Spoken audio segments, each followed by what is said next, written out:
আজ 1 মাস পর কলেজে যাচ্ছি। আম্মুর বকা আর ঝাড়ুর বাড়ি খেয়ে আজ যাচ্ছি, নয়তো আজও যেতাম না। কলেজে 2 দিন ক্লাস করেছিলাম। কলেজে গিয়ে তারপর আর ভালো লাগে না। কলেজে যেতে সারাদিন বন্ধুদের সঙ্গে আড্ডা আর ঘোরাঘুরি করছি। বাংলায় যেটা বলে টোটো কোম্পানির ম্যানেজার।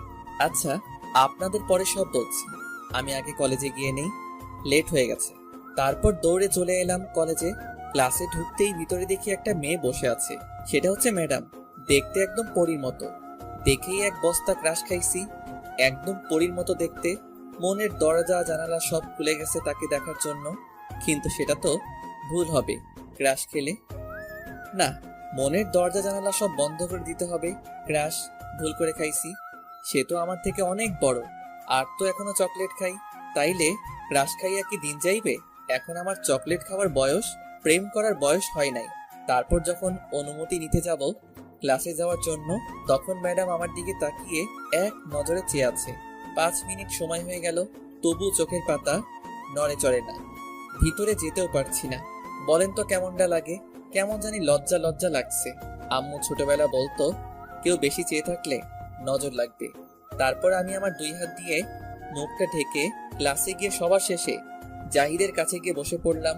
ও, জাহিদ হচ্ছে আমার বন্ধু। আরো আছে, গল্প করতে থাকেন, জেনে যাবেন। ম্যাডাম এখনো চেয়ে আছে আমার দিকে। কিছুক্ষণ যাওয়ার পর ম্যাডাম আমায় বলল, ওই ছেলে, তুমি দাঁড়া। জি ম্যাডাম বলেন। তুমি কি এই কলেজের ছাত্র? ম্যাডাম, আমি এই কলেজের ছাত্র। তাহলে এতদিন কলেজে আসো নাই কেন? এমনি ভালো লাগেনি, তাই আসি নাই। তোমার নাম কি? আমার নাম নীরব আহমেদ। আচ্ছা, এখন থেকে প্রতিদিন কলেজে আসবে, আর সবার আগে আমার সাথে দেখা করবে, ঠিক আছে? কেন ম্যাডাম? দেখা করলে কি দেবেন? আমায় চকলেট দিবেন? মনে করো তার থেকে বেশি কিছু দেব। এতদিন পর একজন পেয়েছি মনের মানুষ। তোকে দেখেই ফিদা হয়ে গেছি রে আমি। কেন যে তুই আরো আগে আসলি না আমার জীবনে?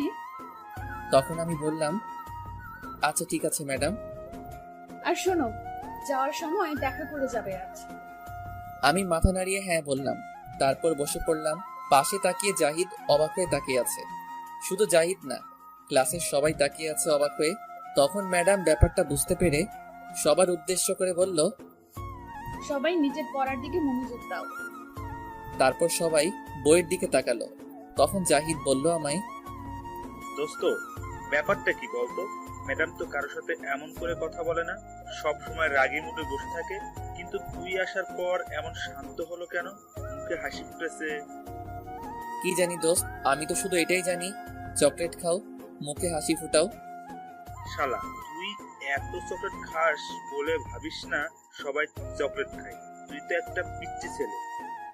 আমি কি ধরে বলছি আমি বড় মানুষ? আমার আব্বু আমায় এখনো ছোট বাবু বলে ডাকে। থাক দোস্ত, আর কিছু বলা লাগবে না, তোর ক্লাস কর। তারপর সবগুলো ক্লাস করে চলে আসলাম বাসায়। ম্যাডামের কথা একটু মনে ছিল না দেখা করতে। তারপর আবার আরো 3 দিন কলেজে যাইনি। সারাদিন সব বন্ধুদের সাথে আড্ডা দিয়েছি, ঘোরাঘুরি করছি। একদিন সকাল সকাল ঘুমটা ভেঙে গেল। উঠার পর আম্মু বলল, বাবা নীরব, এই 50 টাকা দিয়ে বাজার থেকে মুরগির 4 পিস ডিম নিয়ে আয় তো, জলদি রান্না করব আমি। ঠিক আছে, আমার চকলেটের টাকা দাও। তুমি কি ছোট মানুষ যে চকলেট খেতে হবে এত? ছোট্ট মানুষ, এখন টাকা দাও চকলেটের। এই 50 টাকা থেকে 10 টাকা বাঁচবে, সেটা দিয়ে খেয়ে ফেলিস। আর কিছু টাকা থাকলে দাও, 10 টাকায় হবে না। তোকে যেটা নিয়ে আসতে বলছিস সেটা নিয়ে আয়, 10 টাকায় না হলে তোর খাওয়া লাগবে না।